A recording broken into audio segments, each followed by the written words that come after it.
Hello दोस्तों, नमस्कार। मैं भी एक आप सभी का एक बार फिर से बहुत बहुत स्वागत करता हूं आपके अपने इस यूट्यूब परिवार में। तो आप सब कैसे हैं? उम्मीद करता हूं आप सब अच्छे होंगे, स्वस्थ होंगे।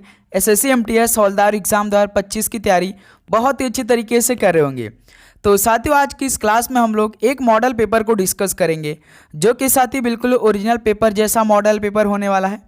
तो इसमें हम लोग जीके, इंग्लिश, रीजनिंग के प्रश्नों में बात करने वाले हैं। तो इस टाइम आप सभी का एसएससी एमटीएस और हवलदार 2025 एग्ज़ाम के लिए फॉर्म फिलअप चल रहे हैं, जो कि साथ ही 24 जुलाई तक चलने वाली है। लेकिन साथ ही हमारे सामने एक बहुत बड़ा चुनौती का सामना करना पड़ रहा है, जो कि साथ ही हवलदार में तो टोटल 1075 वैकेंसी है। लेकिन साथ ही अभी तक एमटीएस में हमें ये नहीं मालूम हुआ है कि कितना वैकेंसी आया है। हो सकता है साथ ही 24 जुलाई से पहले एसएससी की तरफ से नोटिस आ जाए कि एमटीएस में इतना पद होने वाले हैं। तो साथ ही अभी हम कुछ भी नहीं कहने वाले इस पर, और कोई भी जो भी सर लोग हैं इस पर कोई भी चर्चा नहीं कर रहे हैं। हो सकता है साथ ही 24 जुलाई के बाद कुछ आपका मुद्दा उठे इस पर कि एमटीएस में कितना पद है। वैसे तो सभी स्टूडेंट बहुत तेज़ी से फॉर्म फिलअप कर रहे हैं। आप जानते हैं इसमें लगभग 50 से 55 लाख फॉर्म अप्लाई होता है, और इस बार भी होने वाली है। हो सकता है कि इसमें आपका साथी जैसे पिछले वर्ष 10-11 हज़ार फॉर्म आया था, तो इस बार भी हो सकता है साथी आप 15 से 20 हज़ार वैकेंसी देखने को मिल सकती है। तो इस बार तो इस अगले बार के हिसाब से इस बार ज़्यादा वैकेंसी आने वाली है। ओके, तो बस आप लोग अपनी तैयारी करते रहिए दोस्त। 24 जुलाई तक हम वेट करेंगे, उसके बाद देखेंगे हमें क्या करना है। ओके, तो आज की इस क्लास में हम लोग बिल्कुल एग्जाम ओरिएंटेड मॉडल पेपर को डिस्कस करने वाले हैं। बिल्कुल ऐसा पेपर आता है, बिल्कुल वैसा ही प्रश्न आज की इस क्लास में हम लोग डिस्कस करेंगे। तो इस क्लास को कंप्लीट देखिएगा और अपनी तैयारी को देखिएगा। आप सभी की तैयारी किस लेवल की चल रही है, आप सभी को अपने तैयारी दिखाना है इस क्लास से। ओके, तो टोटल क्वेश्चन में से लास्ट में आप सभी कितना स्कोर बनेगा जरूर बताएगा। वैसे तो साथ ही देखिए, एसएससी एमटीएस में मेन ही आपको 2 सब्जेक्ट पढ़ना है। एक तो साथ ही जीके पढ़ना है और एक इंग्लिश पढ़ना है। रीजनिंग भी पढ़ना है साथ ही, जो कि 20 क्वेश्चन आता है, और मैथ भी पढ़ना है 20 क्वेश्चन। लेकिन इसका यदि आपका पूरा बेसिक क्लियर होगा तो अब आराम से साथी जैसे टोटल 40 क्वेश्चन आएंगे रीजनिंग और मैथ से। तो जनरल से आप बिलोंग करेंगे तो केवल आपको 12 क्वेश्चन सही करने होंगे, और साथ ही यदि आप SC ST से हैं तो केवल 8 क्वेश्चन सही करने होंगे। यदि साथ ही आप OBC से बिलोंग करते तो केवल 10 क्वेश्चन, जो कि इसमें नेगेटिव मार्किंग भी नहीं रहता है। 90 मिनट का आपका पेपर होता है, 90 क्वेश्चन आपको मिलेंगे कंप्यूटर के सामने, एक ही दिन आपका पेपर हो जाएगा। लेकिन साथ ही ये तो आप आराम से क्वालिफाइंग कर ले जाएंगे, इसका नंबर भी नहीं जुड़ता है। तो हम बात करेंगे साथ ही जो मेन आपका मेरिट लिस्ट बनता है, जिस पे आपका रिजल्ट बनता है, वो होता है जीके साथ ही 25 क्वेश्चन और इंग्लिश 25 क्वेश्चन। ये टोटल 50 क्वेश्चन आते हैं। एक क्वेश्चन 3 नंबर का और 1 नंबर का नेगेटिव मार्किंग रहता है। इसमें नेगेटिव मार्किंग रहता है, ये बात याद रखिएगा। ओके, तो ये आपका पूरा एग्जाम पैटर्न होने वाला 2025 में एसएससी एमटीएस और हवलदार के लिए। ओके, तो चलिए दोस्त इस क्लास को स्टार्ट करते हैं। देखते हैं हम लोग आज की इस क्लास में कितना स्कोर कर सकते हैं। तो लास्ट में अपना स्कोर बताएंगे सभी दोस्त। तो पहला प्रश्न हल करिए, क्या बनेगा पहले का राइट आंसर। तो देखिए, भारतीय संविधान में मौलिक अधिकार की अवधारणा ये किस देश का स्रोत है? यानी साथ ही भारतीय संविधान में जो मौलिक अधिकार है वो किस देश के संविधान से लिया गया है, बताइए। तो याद रखेंगे साथ ही यूएसए से लिया गया है, यानी पहले का ऑप्शन क्या हो जाएगा, बिल्कुल राइट आंसर हो जाएंगे। चलिए नेक्स्ट अगला सॉल्व कॉल करिएगा क्वेश्चन नंबर 2 को। निम्नलिखित में से महात्मा गांधी का कौन सा सत्याग्रह नील कृषकों की समस्या से जुड़ा था? बताइए साथी, महात्मा गांधी का कौन सा सत्याग्रह नील कृषकों की समस्याओं से जुड़ा था? तो आप याद रखेंगे साथी चंपारण सत्याग्रह। ऑप्शन सी क्या हो जाएगा, बिल्कुल राइट आंसर हो जाएंगे। ओके, चलिए नेक्स्ट अगला सॉल्व कॉल करिए क्वेश्चन नंबर 3 को। कैबिनेट मिशन योजना के तहत गठित अंतरिम सरकार का नेतृत्व किसने किया था? तो साथी कैबिनेट मिशन योजना के तहत गठित अंतरिम सरकार का नेतृत्व किसने किया था? तो याद रखिएगा जवाहरलाल नेहरू ने किया था। ऑप्शन भी यहाँ से क्या हो जाएगा आपका, बिल्कुल परफेक्ट आंसर हो जाएंगे। ओके, चलिए अगला सॉल्व कॉल करिएगा क्वेश्चन नंबर 4 को। पंचायतों को संवैधानिक दर्जा किस अनुच्छेद के तहत दिया गया था? तो साथी क्वेश्चन नंबर 4 क्या कह रहा है कि जो पंचायत को संवैधानिक दर्जा मिला था वो किस अनुच्छेद के तहत दिया गया था, बताइए आप लोग। तो दोस्त याद रखिए अनुच्छेद 243 के तहत। ऑप्शन सी क्या हो जाएगा, बिल्कुल राइट आंसर हो जाएंगे। चलिए नेक्स्ट अगला सॉल्व कॉल करिए क्वेश्चन नंबर 5। मानवीय गरीबी सूचकांक किस वर्ष में विकसित किया गया था? तो साथी मानवीय गरीबी सूचकांक किस वर्ष में विकसित किया गया था? तो 1997 में किया गया था। ऑप्शन सी क्या हो जाएगा, बिल्कुल राइट आंसर हो जाएंगे। चलिए अगला सवाल कॉल करिएगा। क्वेश्चन नंबर 6, भक्ति आंदोलन का प्रारंभ किया गया था, तो भाई किसके द्वारा किया गया था भक्ति आंदोलन का प्रारंभ, बताइए। तो अलवार संतों द्वारा स्टार्ट किया गया था। ऑप्शन यहाँ इसका हो जाएगा, बिल्कुल राइट आंसर हो जाएंगे। चलिए अगला सवाल कॉल करिए। क्वेश्चन नंबर 7 को, नेलांग घाटी किस राज्य में स्थित है, बताइए साथी। नेलांग घाटी किस राज्य में स्थित है, तो ये उत्तराखंड में स्थित है। डी ऑप्शन क्या हो जाएगा, बिल्कुल राइट आंसर हो जाएंगे। चलिए अगला सवाल कॉल करिए। क्वेश्चन नंबर 8 को, भारतीय प्रायद्वीप की सबसे ऊंची चोटी कौन सी है, तो साथी भारतीय प्रायद्वीप की सबसे ऊंची चोटी कौन सी है, तो अनाईमुडी है। ऑप्शन भी यहाँ इसका हो जाएगा, बिल्कुल राइट आंसर हो जाएंगे। ओके चलिए नेक्स्ट अगला सवाल कॉल करिएगा। क्वेश्चन नंबर 9 को, राज्य सरकारों का संवैधानिक प्रमुख कौन होता है, तो मेरे दोस्त राज्य सरकारों का संवैधानिक प्रमुख कौन होता है, बताइए। तो आप जानते हैं साथी गवर्नर होता है, यानी राज्यपाल हो जाएगा। तो यहाँ से भी ऑप्शन बिल्कुल राइट आंसर हो जाएंगे। चलिए नेक्स्ट अगला सवाल कॉल करिएगा। क्वेश्चन नंबर 10, केंद्र सरकार ने डिजिटल इंडिया योजना किस वर्ष प्रारंभ की थी, तो साथी केंद्र सरकार ने डिजिटल इंडिया योजना किस वर्ष प्रारंभ की थी, तो याद रखिएगा 2015 में। ऑप्शन भी यहाँ इसका हो जाएगा, बिल्कुल राइट आंसर हो जाएंगे। चलिए नेक्स्ट 11 नंबर कॉल करिएगा। क्या बनेगा इस सवाल का राइट आंसर, कैलाश मंदिर किस गुफा में स्थित है, बताइए साथी। कैलाश मंदिर किस गुफा में स्थित है, तो मेरे दोस्त याद रखिए एलोरा में स्थित है। ऑप्शन सी क्या हो जाएगा, बिल्कुल राइट आंसर हो जाएंगे। ओके चलिए नेक्स्ट अगला सवाल कॉल करिए। क्वेश्चन नंबर 12 है, निम्नलिखित में से कौन सी मस्जिद भारत में प्रथम तुर्की मस्जिद थी, तो साथी ऐसी कौन सी मस्जिद है जो कि भारत में प्रथम तुर्की मस्जिद थी, बताइएगा। तो दोस्त जो कुव्वत उल इस्लाम मस्जिद है, ये क्या था भाई, भारत में प्रथम तुर्की मस्जिद था। ऑप्शन सी क्या हो जाएगा इस सवाल का, बिल्कुल परफेक्ट आंसर हो जाएंगे। ओके चलिए नेक्स्ट अगला सवाल कॉल करिए। क्वेश्चन नंबर 13 को, भारतीय संविधान की दी गई निम्न किस अनुसूची में दल बदल विरोधी कानून संबंधी प्रावधान सम्मिलित है, बताइए साथी। भारतीय संविधान की दी गई किस अनुसूची में दल बदल विरोधी कानून संबंधी प्रावधान सम्मिलित है, तो ये 10वीं अनुसूची में। डी ऑप्शन बिल्कुल राइट आंसर हो जाएंगे। तो साथी उम्मीद करूंगा आपको हर एक क्वेश्चन बहुत अच्छी तरीके से समझ में आ रहे होंगे। तो साथी जैसा कि इस टाइम ये हमारा सीरीज चल रहा है प्रीवियस ईयर का एक एक शिफ्ट का, तो साथी आप सभी को चैनल पे नए हैं तो सब्सक्राइब करना है, क्योंकि इसमें 10 से 15 हज़ार भाइयों को ऐड करना है। तो साथी जब आपका फॉर्म फिलअप हो जाएगा तो हम अपनी तैयारी साथ में करने वाले हैं। जो भी आपका डाउट होगा सब साथी क्लियर होगा उस सीरीज में जो हम लोग स्टार्ट करने वाले हैं। तो आप जरूर से जरूर नोटिफिकेशन को ऑन करिएगा। ओके चलिए अगला सवाल कॉल करिए। क्वेश्चन नंबर 14 को, राष्ट्रीय हॉर्टिकल्चर मिशन किस पंचवर्षीय योजना में आरंभ किया गया था, तो मेरे दोस्त राष्ट्रीय हॉर्टिकल्चर मिशन किस पंचवर्षीय योजना में आरंभ किया गया था, तो ये 10वीं पंचवर्षीय योजना में। ऑप्शन भी यहाँ इसका हो जाएगा, बिल्कुल राइट आंसर हो जाएंगे। ओके चलिए नेक्स्ट अगला सवाल कॉल करिएगा। क्वेश्चन नंबर 15, तो यहाँ से अब साथी इंग्लिश के प्रश्न बहुत अच्छे तरीके से हल करेंगे। जो भी टाइप के प्रश्न हम इंग्लिश के करेंगे बिल्कुल वैसी टाइप के आपके शिफ्ट में प्रश्न पूछे जाएंगे। देखिए select the antonym of veteran. अब आप सभी को मालूम होना चाहिए कि एंटोनिम का मतलब क्या होता है भाई। एंटोनिम का मतलब होता है साथी विलोम शब्द। तो आप तो जानते होंगे विलोम शब्द क्यों साथी। तो पहले आप सभी को मालूम होना चाहिए वेटरन का मतलब क्या होता है, बताइए।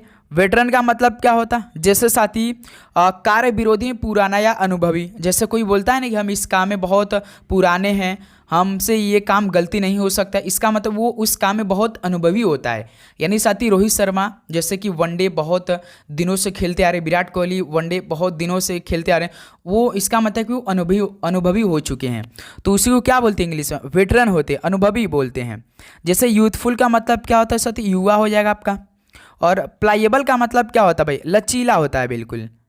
प्लाइएबल का मतलब क्या होता है, लचीला होता है। और एक्सपर्ट मतलब साथी निपुण, उस काम में एक्सपर्ट आप हैं। तो यहाँ पे एमेच्योर का मतलब क्या होता है साथी, जैसे कि आवश्यक अनुभवी के बिना काम किया गया। जैसे कोई काम होता है कि हमें कुछ भी एक्सपीरियंस नहीं होता है, हम उस काम को कर देते हैं, तो उसको क्या बोलते हैं, एमेच्योर बोलते हैं। तो वेटरन मतलब क्या होता है साथी, बिल्कुल अनुभवी। और एमेच्योर का मतलब होता है बिना अनुभवी का काम किया। यानी इस सवाल का डी ऑप्शन एमेच्योर हो जाएगा साथी, क्योंकि विलोम शब्द बताना है साथी जस्ट अपोजिट। तो इस सवाल का डी ऑप्शन बिल्कुल राइट आंसर हो जाएंगे।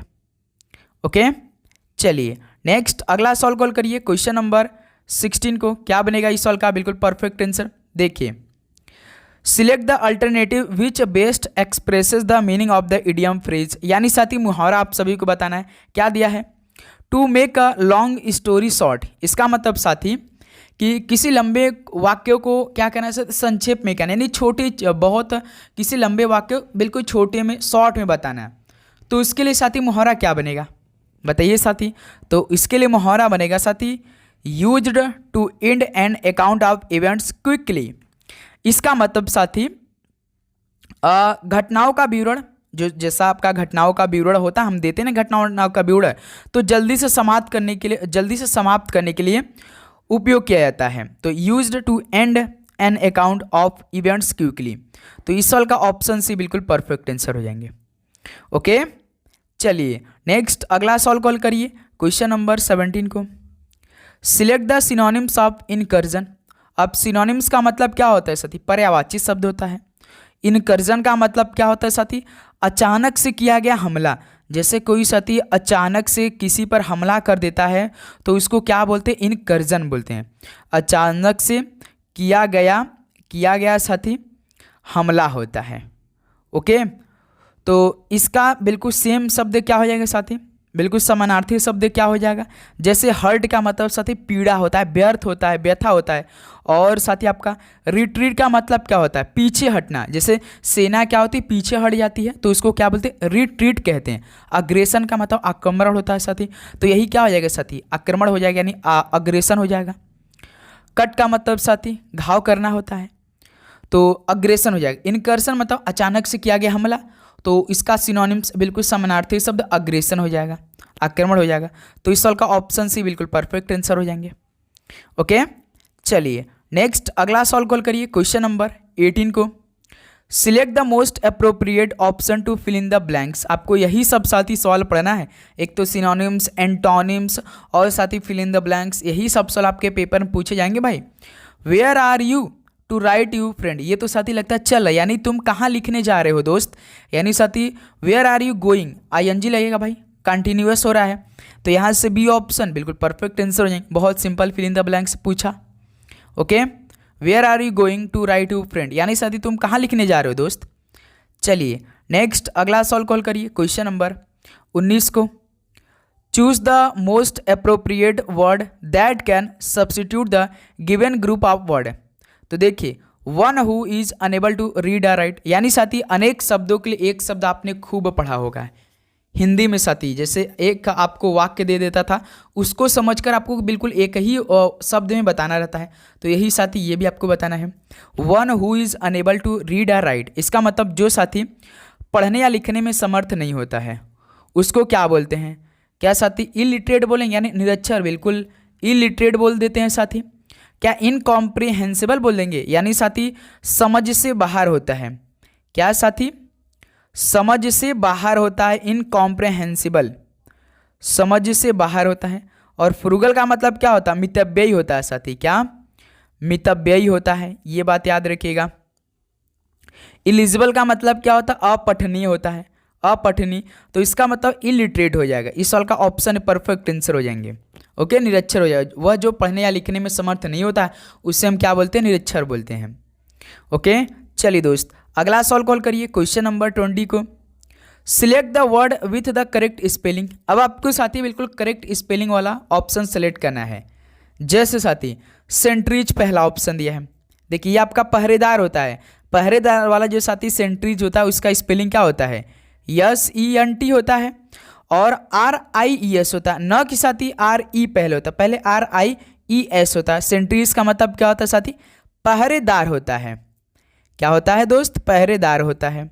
ठीक है। सर्जन का मतलब क्या होता है? शल्य चिकित्सक, इसका बिल्कुल ठीक है, दिया है भाई करेक्ट स्पेलिंग। सिबलिंग, यहाँ पे डबल बी नहीं रहता है मेरे दोस्त, केवल डबल यानी सिंगल बी रहता है। SIBLING, इसका मतलब साथी भाई बहन होता है। क्या साथी? ब्रदर सिस्टर होता है, भाई बहन होता है, ध्यान देंगे आप लोग। ओके दोस्त, तो ठीक हो गया। सिबलिंग मतलब स्पेलिंग SIBLING होता है। और इमोलेट का मतलब क्या होता है? बलिदान करना, आहुति देना, जो बलिदान कर देते हैं ना उसका स्पेलिंग क्या होता है? IMMOLATE होता है साथी, IMMOLATE। इमलोट का मतलब क्या होता है? बलिदान करना या आहुति देना। ओके, इस सवाल का बी ऑप्शन बढ़े, जो कि सर्जन, बिल्कुल करेक्ट स्पेलिंग दिया था ऑप्शन में। ओके, चलिए नेक्स्ट अगला सॉल्व कॉल करिए क्वेश्चन नंबर 21 को। Select the synonyms of rote. बताइए पर्यायवाची। रोट का मतलब सड़ना या खराब होना। रोट का मतलब होता है साथी सड़ना या तो साथी खराब होना। ठीक है, सड़ना या साथी खराब होना होता है। अब मेच्योर का मतलब क्या होता है? परिपक्व होना भाई। आप मेच्योर हो चुके हैं, परिपक्व हो चुके हैं। स्टैग्नेट का मतलब निष्क्रिय पड़ जाना, बिल्कुल निष्क्रिय पड़ जाना। और स्मेल मतलब सूखना। डी के मतलब धीरे धीरे खराब होना। इसका मतलब यही आपका राइट आंसर हो जाएगा। सड़ना या खराब होना मतलब धीरे धीरे खराब होना भाई, डी के। तो यहाँ से इस सवाल का डी ऑप्शन क्या हो जाएगा? बिल्कुल परफेक्ट आंसर हो जाएंगे। ओके, चलिए नेक्स्ट अगला सॉल्व कॉल करिएगा क्वेश्चन नंबर 22 को। Choose the antonym of fatigue. इसका मतलब साथी फेटिग्यू का मतलब क्या होता है? एंटोनिम मतलब विलोम शब्द है, गहरी थकान। क्या साथी? गहरी थकान होता है, ध्यान दीजिएगा आप लोग। फेटिग्यू का मतलब गहरी थकान होता है। जैसे रेस्टिव का मतलब क्या होता है? उब के कारण, यानी कोई जो उब जाता है तो उसके कारण बिल्कुल शांत न बैठ पाना। उबई के कारण साथी वो शांत नहीं बैठ पा रहा है, तो उसको क्या बोलते हैं? रेस्टिव बोलते हैं। और साथी स्लच का मतलब सुस्ती से चलना या बैठना। जैसे कोई सुस्ती से चलता है बैठता है ना, उसको क्या बोलते हैं? स्लच बोलते हैं। विगोर का मतलब क्या होता है साथी? बताइएगा। तो विगोर का मतलब होता है, जानते हैं, शक्ति होता है दोस्त, शक्ति होता है, ऊर्जा होता है, या आप साथी बोल सकते हैं बल भी होता है मेरे दोस्त। ओके, तो टायर का मतलब क्या होता है? थकान होता है दोस्त। क्या होता है टायर का मतलब? थकान होता है। फेटिग्यू का मतलब होता है साथी जैसे कि आपका बिल्कुल गहरी थकान में, तो इसका जस्ट अपोजिट यानी विलोम क्या हो जाएगा? इससे विग्योर हो जाएगा। तो इस सवाल का ऑप्शन सी परफेक्ट आंसर हो जाएंगे। ओके, चलिए नेक्स्ट अगला सॉल्व कॉल करिए question number 23। Yearly celebration of a date or an event, one word. यानी साथी आपको एक शब्द में बताना है yearly celebration of a date और एन इवेंट। इसका मतलब साथी किसी दिन तारीख का सालगिरह मनाया जाता है ना भाई, किसी दिन या तारीख का सालगिरह मनाया जाना, उसको हम क्या बोलते हैं? गाला बोलते हैं। गाला मतलब क्या होता है साथी? पर्व होता है भाई। एनिवर्सरी हो सकता है भाई, एनिवर्सरी साल भर में एक बार मनाया जाता है ना भाई। तो कार्निवल का मतलब क्या होता है? आनंदोत्सव होता है। क्या साथी? आनंदोत्सव होता है मेरे दोस्त, ध्यान दीजिएगा आप लोग। और बेस का मतलब क्या? जोर से मारना होता है साथी। तो इसका मतलब एनिवर्सरी होता है भाई। किसी दिन किसी तारीख का सालगिरह मनाया जाता, उसको क्या बोलते हैं? एनिवर्सरी बोलते हैं। तो इस साल का बी ऑप्शन क्या हो जाएगा? बिल्कुल राइट आंसर हो जाएंगे। चलिए नेक्स्ट अगला सॉल्व कॉल करिए क्वेश्चन नंबर 24 को। Select the alternative which is the best substitute of the phrases to regard with disgust and hatred. Phrase का भी मतलब होता है एक प्रकार के साथ ही मुहारा टाइप का बोल सकते हैं। To regard with disgust and hatred, इसका मतलब घृणा और नफरत के साथ देखना। क्या साथी? घृणा और नफरत के साथ देखना। टीस का मतलब होता है साथी चिढ़ाना। टीस का मतलब क्या होता है मेरे दोस्त? चिढ़ाना होता है। एभोर का मतलब क्या होता है? अत्यधिक घृणा करना। एभोर का मतलब क्या होता है साथी? अत्यधिक घृणा करना होता है, अत्यधिक घृणा करना होता है। रिडिकुल का मतलब क्या दोस्त? उपहास उड़ाना। और स्नीर का भी मतलब क्या होता है? उपहासी उड़ाना होता है। क्या साथी? उपहास उड़ाना होता है। ओके मेरे दोस्त, तो to regard with disgust and hatred, इसका मतलब साथी घृणा और नफरत के साथ देखना, यानी साथी एभोर हो जाएगा। अत्यधिक घृणा करना, अत्यधिक घृणा करना, ऑप्शन भी परफेक्ट आंसर हो जाएंगे। चलिए नेक्स्ट अगला सवाल को हल करते हैं। क्वेश्चन नंबर 25 बताइएगा, हल करिए साथी रीजनिंग के सवाल। 1 मिनट सवाल रहेगा और 1 मिनट का समय आप सभी के पास रहेगा इस सवाल को हल करने के लिए। नीचे दिए गए विकल्पों में से उस संख्या को चुनिए जो निम्नलिखित श्रृंखला में प्रश्न चिन्ह के स्थान पर आएगी। 16, 17, 21, 30, 46। यहाँ पे क्वेश्चन मार्क है, तो इस क्वेश्चन मार्क की जगह क्या आएगा? चलिए दोस्त हल करिए, 1 मिनट आप सभी के पास है इस सवाल को हल करने के लिए। हल करिए साथी। तो इस नंबरों की जो श्रृंखला वो बढ़ रही है, यानी साथी कुछ ना कुछ इसमें ऐड किया है। तो चेक करते हैं क्या ऐड किया है। 16 से 17 यानी +1 किया है। 17, 21 +4 किया है। 21 से 30 यानी साथी +9 को जोड़ा है। 30 से 46 यानी साथी प्लस 16 को जोड़ा। अब देखिए साथी 1 4 9 16, अब 1 4 9 16 आपको किसी न किसी नंबर का स्क्वायर दिखाई दे रहा हो रहा होगा। जैसे 1 का स्क्वायर साथी 1 ही होता है, 2 का स्क्वायर 4 होता है, 3 का स्क्वायर 9 होता है, 4 का स्क्वायर 16 होता है। अब श्रृंखला देखिए 1 का स्क्वायर, 2 का स्क्वायर, 3 का स्क्वायर, 4 का स्क्वायर। अब साथी हम क्या करेंगे, इस 46 में क्या जोड़ेंगे, हम 5 के स्क्वायर करके जोड़ सकते हैं। तो 5 का स्क्वायर 25, तो 46 और 25 कितना हो जाएगा, 71 हो जाएगा भाई, सिंपल सा। तो इस क्वेश्चन मार्क कीजिएगा कितना आंसर आएगा, 71, यानी ऑप्शन सी सॉल्व का बिल्कुल राइट आंसर हो जाएंगे। तो 25 नंबर का सी ऑप्शन बिल्कुल परफेक्ट आंसर हो जाएंगे। ओके, सभी को समझ में आया। चलिए नेक्स्ट अगला सॉल्व कॉल करिए दोस्त, क्वेश्चन नंबर 26। देखिए 39 का संबंध 117 से है, तो 45 का रिलेशन क्या बनेगा, बताइए साथी। पहले आपको चेक करना है भाई 39 से 117 कैसे बना होगा, उसके बाद आपको 45 का रिलेशन बताना है। बताइए, हल करिए साथी, 1 मिनट का समय लीजिए, क्या बनेगा इस सवाल का परफेक्ट आंसर। पहले 39 का रिलेशन 117 चेक करिए। तो साथी आप जानते हैं कि 39 में 3 के यदि हम मल्टीप्लाई करते हैं तो 117 मिलता है हमें। यदि साथी हम इसी के अनुसार 45 में 3 का मल्टीप्लाई करते हैं तो 3 पच्चे 15 का 5 1, 3 चौके 12 1 13, यानी 135 आ रहा है। क्या ऑप्शन में 135 दिया है, बिल्कुल दिया है, ऑप्शन सी। तो 39 दिया 117, तो 45 दिया 135 हो जाएगा। इसका मतलब ऑप्शन सी बिल्कुल राइट आंसर हो जाएंगे। ओके दोस्त, चलिए नेक्स्ट अगला सॉल्व कॉल करिए भाई, क्वेश्चन नंबर 27 को। देखिए क्या याद रखा है, टेबल का कोड इतना क्या है, रॉबिन का कोड इतना क्या है, आपको नेटॉम का कोड बताना है। जैसे साथी TABLE, टेबल का कोड कितना क्या है, 20 किया है, 1 किया है, 20 1 2 12 5, यही क्या है 20 12 12 5, देख लेते हैं भाई 20 12 12 5 यही कोड है टेबल का। तो अब साथी देखिए रॉबिन का कोड कितना क्या, ROBIN, रॉबिन का कोड कितना क्या साथी 18 15 2 9 14, यही है। देखिए 18 15 2 9 14 यही है भाई, 18 15 2 9 14, ठीक है। अब साथी बस आप लोग अक्षर को ध्यान से देखिए, यदि आप सभी को ए से लेकर जेड तक हर एक अक्षर का नंबरिंग मालूम होगा तो आराम से कर सकते हैं। जैसे टी का कोड कितना होता है 20 होता है, ए का कोड 1 होता है, बी का कोड 2 होता है, एल का कोड 12 होता है, ई का कोड 5 होता है, आर का कोड साथी 18 होता है, ओ का कोड 15 होता है, बी का कोड 2 होता है, आई का कोड 9 होता है, एन का कोड 14 होता है। सिंपल साथी जो अक्षर दिया उसका कोड कर दिया है। तो बस यही दिमाग हम नेटॉम में लगा देते हैं जो हमसे पूछा है। चलिए दिमाग लगा देते हैं भाई, हर एक अक्षर का कोड कर देते हैं, राइट आंसर आ जाएगा। ऑप्शन चेक कर लेंगे, NATOM, एन साथी 14 होता है, ए 1 होता है, T 20 होता है, O 15 होता है, M 13 होता है। तो 14 120 15 13, देखिए कौन सा ऑप्शन है, 14 120 15 13, 14 120 220 दिया, रॉन्ग होगा पहला ऑप्शन। 14 201 जो कि साथी रॉन्ग होगा, 14 120 13 15 15 13 होना चाहिए, ये ऑप्शन होगा, यानी डी ऑप्शन देखिए दे रखा है। 14 12 0 15 13, देखिए 14 12 0 15 13, यानी ऑप्शन डी बिल्कुल राइट आंसर हो जाएंगे। क्यों साथी, समझ में आया सभी को, बहुत अच्छा। चलिए नेक्स्ट अगला सॉल्व कॉल करिए, क्वेश्चन नंबर 28 को। एक निश्चित कूट भाषा में गढ़ को 31 लिखा जाता है तथा PUH को 44 लिखा जाता है, तो उसी कूट भाषा में फार को क्या लिखा जाएगा। तो साथी GUD गढ़ कितना कोड क्या है, 31 कोड क्या है। तो इसका पहले हम रिलेशन समझेंगे, चेक करेंगे इसका संबंध कैसे बना होगा गढ़ का 31 से। जैसे साथी पहला नियम क्या है, हर एक अक्षर का कोड कर लेते हैं। जैसे G 7 होता है, U 21 होता है, D 4 होता है, ठीक है।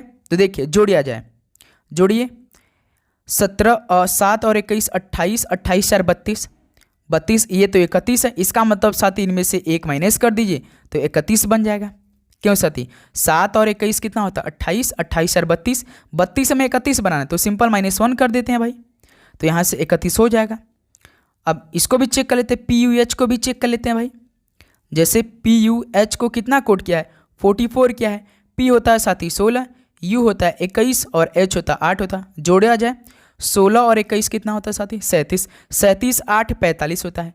तो 45 यहाँ पे लेकिन 44 क्या, इसका मतलब -1 किया है, 45 में से 1 घटाएंगे तो 44 हो जाएगा। अब साथी यही दिमाग हमें फार में लगाना है। फार में पहले साथी हर एक अक्षर का कोड करेंगे, FAR, F होता है 6, A आपका 1 होता है, R 18 था। पहले सभी को जोड़िए, 6 और 1 7, 7 18 25, 25 में से 1 घटा देंगे तो मेरे दोस्त 24 हो जाएगा। इसका मतलब ऑप्शन सी हो जाएगी सॉल्व का राइट आंसर। सिंपल सा सवाल था भाई। बताइए यहाँ पे आप सभी को किसी प्रकार का दिक्कत? बिल्कुल नहीं। चलिए दोस्त नेक्स्ट अगला सॉल्व को हल किया जाए। Question number 29। ये सॉल्व मस्त है भाई, हल करिए। यदि दो चिन्ह प्लस और माइनस को आपस में बदल दिया जाता है तो निम्नलिखित में से कौन सा समीकरण सही होगा?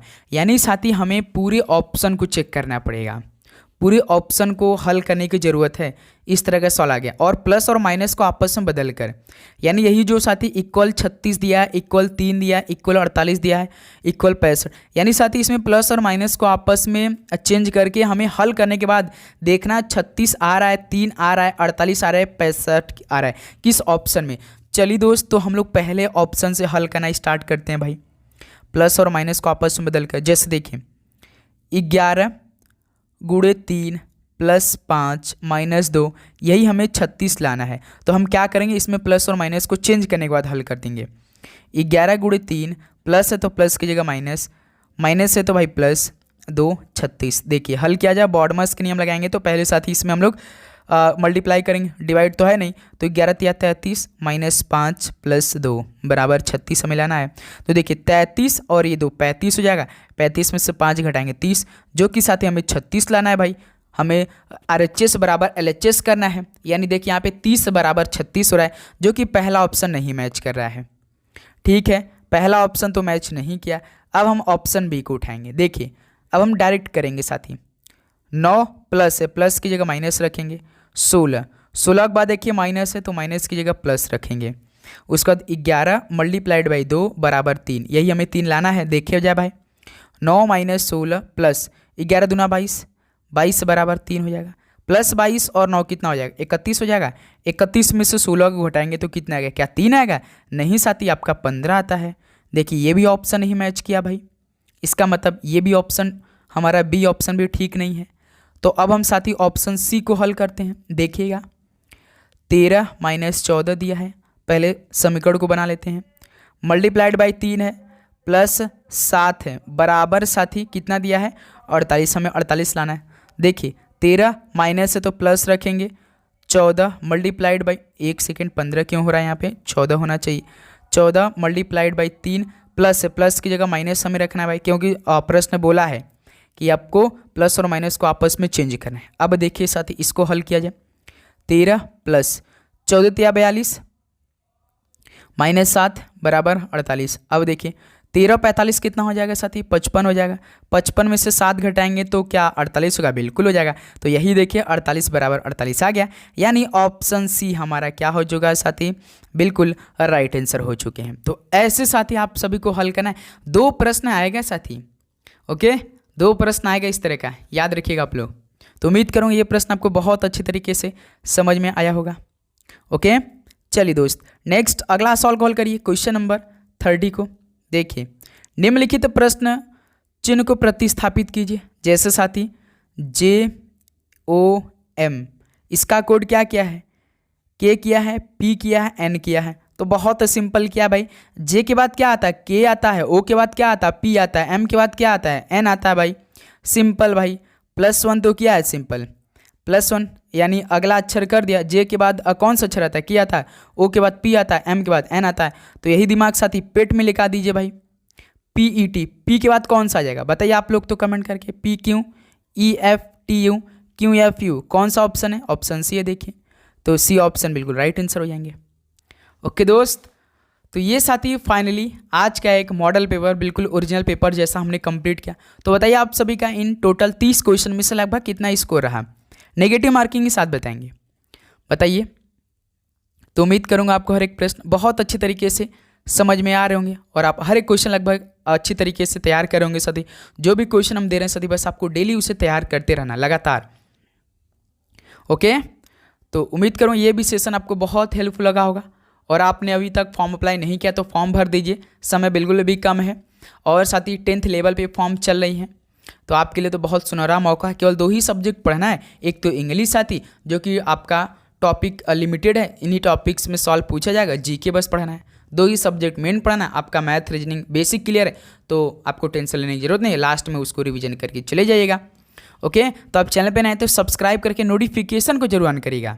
ओके, सभी को जय हिंद, जय भारत, पढ़ाई करते रहिए, ऑल द वेरी बेस्ट। मिलते हैं साथी कल सुबह 8 बजे एक और नए सेशन के साथ, एक नई दिन की शुरुआत के साथ, एक नई जोश, एक उमंग के साथ। ओके, तो सभी को जय हिंद, जय भारत, धन्यवाद।